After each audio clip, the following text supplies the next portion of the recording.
नमस्कार दोस्तों, KP stories में आप सभी का स्वागत है। तो चलिए आज हम आपको सुनाते हैं भूखे बच्चे की कहानी। जी हाँ, काशीपुर नाम का एक गांव था जिसमें अर्चना नाम की एक औरत रहा करती थी। उसके 2 बच्चे भी थे। अर्चना के बच्चे बहुत ही छोटे थे, तभी उसके पति का एक्सीडेंट हो जाता है और उस हादसे में विकास की मृत्यु हो जाती है। तब से लेकर अर्चना पर दोनों बच्चों की जिम्मेदारी आ जाती है। वह खेतों में काम करने जाया करती थी। वह जितना पैसा कमाती थी उन्हें अपने बच्चों के पालन पोषण में खर्च कर देती थी। ऐसे ही कुछ दिनों में बारिश का मौसम भी आ गया। अब घर में खाने का कोई राशन भी नहीं बचा था। जो कुछ भी हुआ था सब खत्म हो चुका था और उसके पास अब कोई काम भी नहीं बचा था जिससे वह काम करके कुछ पैसा कमा सके। उसी समय उसका बेटा किशन अपने माँ के पास आकर कहने लगता है, माँ, मुझे बहुत तेज भूख लगी है। रात से ही मैं कुछ खाया नहीं हूँ। भूख की वजह से मेरे पेट में दर्द हो रहा है।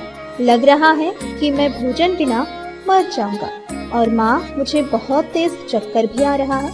अपने बच्चों की इस तरह की बात सुनकर अर्चना बहुत दुखी हो जाती है और अपने बच्चों के बेबस और लाचारी पर अर्चना फूट फूट कर रोने लगती है, क्योंकि जो माँ अपने बच्चों का पेट तक नहीं भर पाती वह कैसे माँ है। यह सोचकर वह सोचने लगती है कि अब अपने बच्चों के लिए क्या करेगी। इधर उधर देखने के बाद उसको घर में एक बाल्टी नजर आती है। फिर वह उस बाल्टी को बाजार में लेकर जाती है और उसे एक आदमी से बेच देती है। फिर उसे कुछ पैसे मिल जाते हैं और वह उस पैसे को लेकर राशन की दुकान पर जाती है। वहाँ से कुछ राशन का सामान लेकर आती है और अपने बच्चों के लिए जल्दी जल्दी खाना बनाने लगती है।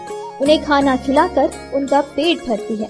ऐसे ही 3 दिन गुजर जाते हैं। तब उनके घर में कोई सामान भी नहीं बचा था, क्योंकि जो बर्तन बेचकर पैसे मिले थे वह सारे खर्च हो चुके थे। अब वह फिर से देखती है कि घर में कुछ भी नहीं बचा है। हे भगवान, अब मैं क्या करूं? यह बारिश का मौसम भी नहीं बंद हो रहा है। इस बारिश की वजह से मुझे कहीं भी काम भी नहीं मिल रहा है। अब मैं क्या करूं? कहाँ जाऊं? किससे सहायता मांगूं? मैं अपने छोटे छोटे बच्चों का पेट भी नहीं भर पा रही हूँ। आज मैं अपने बच्चों से क्या कहूँगी? आज कौन सा बहाने बनाऊंगी? अभी तो मेरे बच्चों की समझने की उम्र भी नहीं है। हे भगवान, अब आप ही मेरी सहायता करो। अब मैं कहाँ जाऊंगी? फिर उस रात जैसे तैसे सब सो जाते हैं। फिर दूसरे दिन सुबह उठकर अर्चना काम मांगने के लिए जाती है। वह एक आदमी के पास आकर पूछने लगती है कि भैया, अब तो बारिश थोड़ी कम हो चुकी है, उसकी कोई काम है? तो वहाँ उसे पता चलता है कि अभी तो कोई काम नहीं मिल सके।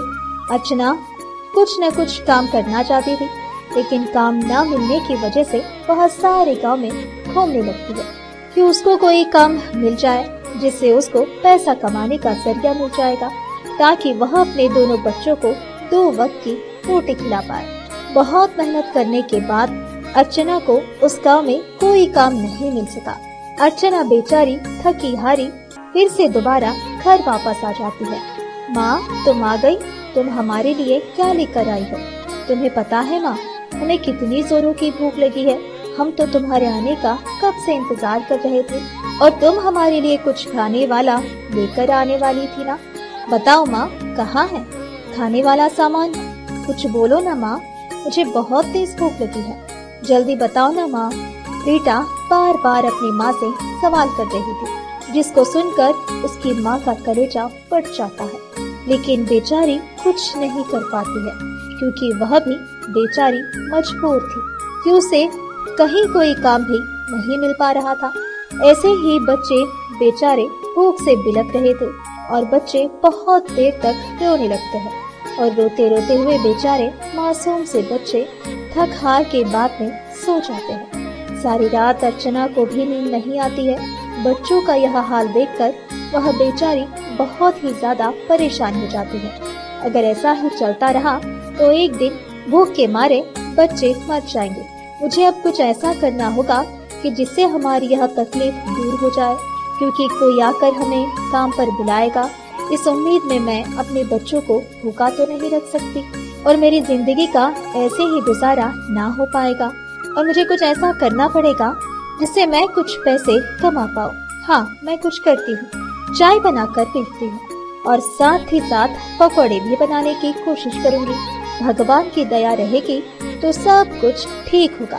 यह सब सोचने के बाद अर्चना अपने गांव में ही पैसा उधार देने वाले एक आदमी के पास जाकर 5,000 उधार लेती है। फिर वह आदमी भी अर्चना को पैसे दे देता है, जिससे जैसा अर्चना ने सोचा था वैसे ही किया। एक छोटा सा ठेला रख लेती है, यहाँ पर चाय बनाकर बेचने लगती है। उसके साथ साथ वह पकौड़ी भी बनाकर बेचने लगती है। जब लोगों ने मार्केट में उसका नया दुकान देखा तो कुछ लोग वहां पहुंच जाते हैं और उससे चाय पकौड़ी खरीदने लगते हैं। उन्हीं में से एक औरत ने अर्चना से कहती है, देखो बेटी, मुझे ना एक चाय और 3 पकौड़ी दे दो। और वैसे बेटी, इससे पहले मैंने तुम्हें यहाँ कभी नहीं देखा, तुम नई नई आई हो क्या बेटी? देखो, अगर मुझे तुम्हारे यहाँ चाय पकौड़ी पसंद आया तो मैं रोज तुम्हारे पास से ही चाय पकौड़ी का सामान लेकर जाऊंगी और अपने गांव में भी सभी लोगों को बताऊंगी कि एक अर्चना नाम की बेटी है जो चाय पकौड़ी का ठेला लगाती है और बहुत ही अच्छा चाय पकौड़ा बनाती है, जिससे तुम्हारे ठेले पर बहुत ज्यादा ग्राहक भी आने लगेंगे। फिर वह औरत सामान खरीदकर अपने घर चली जाती है। अर्चना ने जैसा सोचा था ठीक वैसे ही हुआ। अब अर्चना बहुत ज्यादा खुश थी। अब उसने सोच लिया था कि वह यही काम करेगी और उसे अब बहुत मेहनत करने की जरूरत है। फिर क्या था, वह हर रोज चाय पकौड़ी बनाकर बेचने लगी। धीरे धीरे सारे लोग अर्चना को गांव में चाय पकौड़ी बेचने वाली के नाम से जानने पहचानने लगे।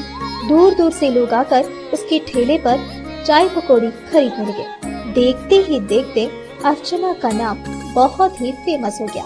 फिर वह जिस आदमी से 5,000 रुपए उधार लिए थे उसको वापस कर देती है। अब मेरा काम बहुत ही अच्छा चल रहा है। भगवान की कृपा से अब मैं सोच रही हूँ कि क्यों न मैं कुछ लोगों को अपने काम पर रख लेती हूँ, ताकि मुझे ज्यादा काम ना करना पड़े और मेरा काम भी जल्द से जल्द हो सके। अब मैं कल गांव में जाऊंगी और गांव में 2 से 3 लोगों से बात करूंगी कि मेरे साथ काम करें और मेरे काम में हाथ बटाएं। मैं उन लोगों को कुछ पैसे भी दे दूंगी ताकि उन लोगों का भी परिवार चल सके। अर्चना ने जैसे सोचा था वह अपने साथ काम के लिए 2 लोगों को रख लेती है। वह लोग भी अर्चना के साथ बहुत अच्छे से मिलकर रहने लगते हैं और अर्चना का सारा काम भी करने लगते हैं। अब अर्चना अपना किराए का मकान छोड़कर खुद अपना एक घर बनवा लेती है और उसका काम भी बहुत ही ज्यादा बढ़ जाता है। उसका काम अब व्यापार बन चुका था, क्योंकि बहुत दूर दूर से लोग आकर उससे सामान खरीद रहे थे। अब अर्चना अपने बच्चे को अच्छे स्कूल में एडमिशन करवा देती है और अर्चना का जीवन बहुत ही अच्छा हो जाता है, जिससे वह सब अब बहुत ही ज्यादा खुश रहने लगते हैं। ऐसे और भी मजेदार कहानियाँ सुनने के लिए बने रहे केपी स्टोरीज के साथ। लाइक शेयर सब्सक्राइब करना ना भूलें।